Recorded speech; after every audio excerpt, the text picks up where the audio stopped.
Hi, I'm going to talk a little bit about public speaking, about the fear of public speaking and overcoming that fear of public speaking. So there are a number of ways to do this, okay? And it's partly to do with fixed ideas at the back of your mind, it's partly to do with carrot and partly to do with stick. So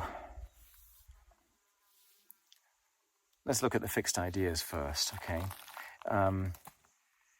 You have a sense of identity about yourself as to what you're capable of, or what you're good at and what you're bad at. Now, if you've had experiences in the past where you've been public speaking, then maybe you have a learned definition of yourself from that. If it's not good enough, you may want to revisit the learning experiences from your past that are making you come to that conclusion. Have a look at them through the eyes of yourself today as an adult, and also look at that experience through the eyes of the person who was doing it at the time, the younger you. Consider that at the time you were doing whatever you were doing it to the best of your ability, you were trying, you didn't know any better. The result was whatever the result was. And then looking at it from today's perspective and seeing how much more you can learn, how more flexible you are, how many more options you have, what you can do to prepare. Okay, that's one way to do it.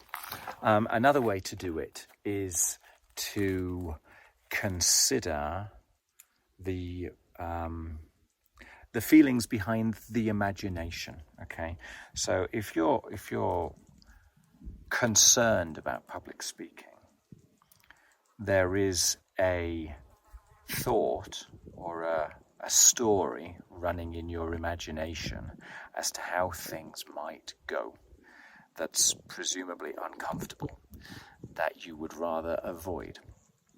Okay, so there are lots of ways that you can address that. One is kind of through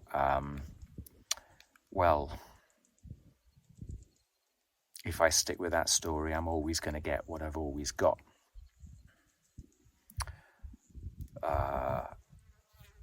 You can catastrophize about always getting what you've always got. The idea of not making any progress, therefore, and how sad that would be for your fulfillment, or whatever it may be.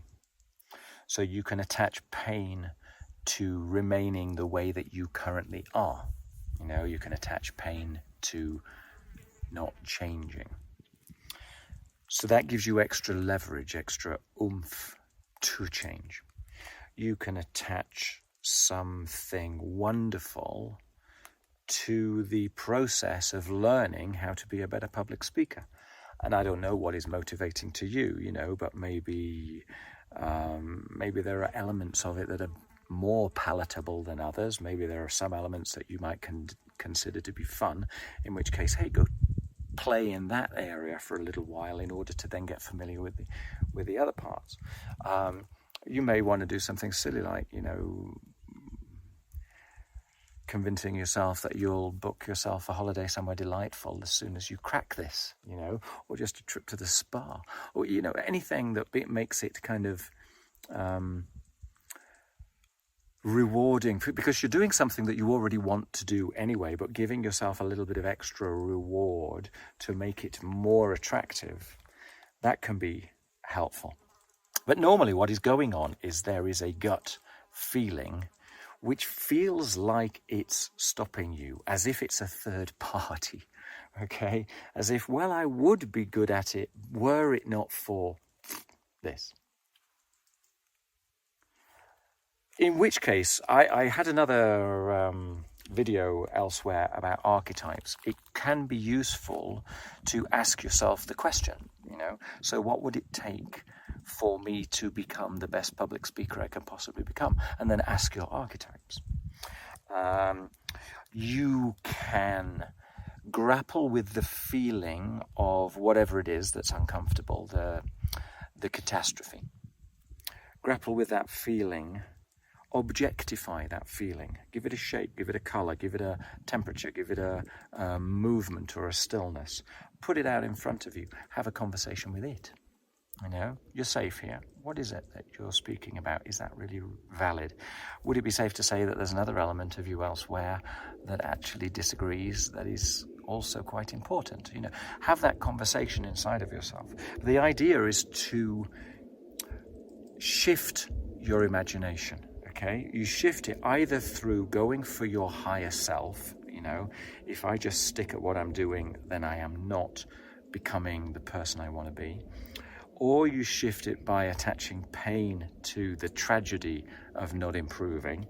Or you change it by shifting the gleaming goal to something wonderfully motivating.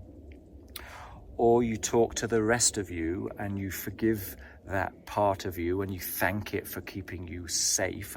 You thank it for its good intention and you find it a better way of keeping you safe that allows you to go off and do your public speaking. So there's lots and lots of different ways that you can do it, but they're all down to that idea of addressing the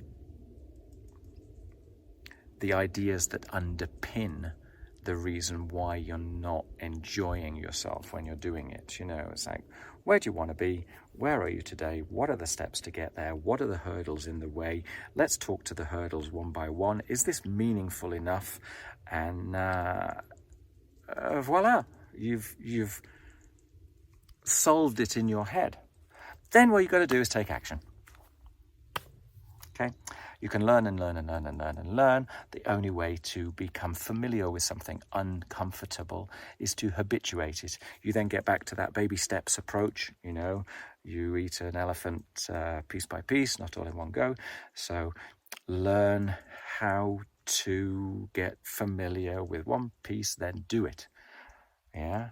Find a safe environment where you can do it. Find people that you can just play along with. Join an improv group. You know, join a theatrical group, something like that, something where everyone can just have a good laugh, make a few friends, and explore the boundaries of their possibility. Okay, I hope that's all useful. It's just my thoughts off the top of my head on public speaking. You know, when people come to me for public speaking, I go very, very in depth into the ideas that underpin their current state, and I disassociate themselves from that, and I help them to see the learning path to the future, to see themselves having fixed that future, and then to come back inside of themselves. So it's a very broadly envisioning, embodied reshaping of themselves, reshaping of their capabilities, reshaping of their mindset, their worldview.